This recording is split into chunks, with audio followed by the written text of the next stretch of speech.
Get your life.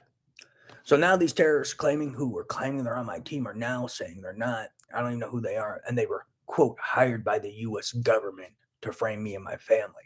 So who's the U.S. government? Is it in a computer game or you talk to real U.S. government officials? What do you mean you're not sure what to tell me?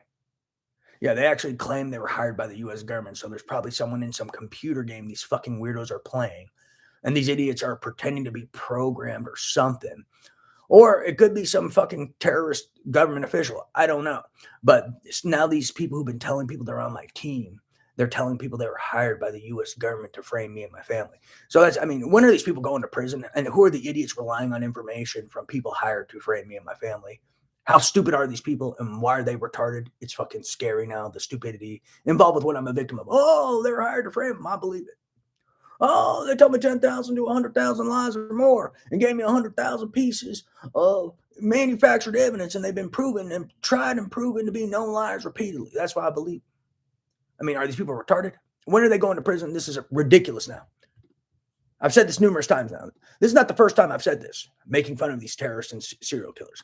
A piece of this is these kids actually stalk me in the daytime and these goofy nonsense I say in my privacy in my own home, debating with them. They actually steal my words from audio or telepathy, and then they go use my words in some other realm and pretend my arguments are theirs. So that's another one of their hustles. So don't fall for it. If you actually pay attention to the arguments that I use in the privacy of my own home that then they apply in some other realm and pretend they're theirs, you'll see that those arguments don't make sense to their lies or to their life or to the lies they tell. Because when law enforcement asks them about these things, they deny ritualistic community sexual assault.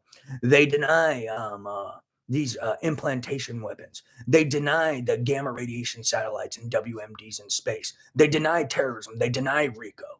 So how could these arguments and these letters that I write ever beat anyone's letters but mine? Because all the things in my letters, these kids, Bologna, Cott, and all these kids denied to law enforcement. They denied to real law enforcement. And law enforcement asked them, they're like, oh, no, it's not true. He's crazy. Or he's psychotic. Implantation, oh, that's not humanly possible. Or I swore to oath to secrecy, or whatever these kids make up. So how could they write the letters I write that I send to real law enforcement if when law enforcement asks them about these things, they deny the existence of such, from ritualistic community sexual assault to terrorism to implantable devices, from the implantable BCIs with telepathy, eye output, and mind output, to implantable devices that disrupt conduction, to implantable devices in the heart and wiring up and more. They deny this to real law enforcement. So how could my letters ever be their letters if they're afraid to, quote, go against the Illuminati or whatever bullshit they're making up? And they don't report these things to real law enforcement if real law enforcement asks them about them. Or even this theft of trillions of dollars in IP and these places that are selling my data, ideas, etc., which are also in a lot of letters I write. Why do they deny these things to law enforcement if they're the ones who wrote the letters? Let's wake up. They're fucking full of shit. They're all stealing my data and pretending they write the letters that I write. They pretend to make the arguments I make. Let's use our brains. Who hasn't put it together?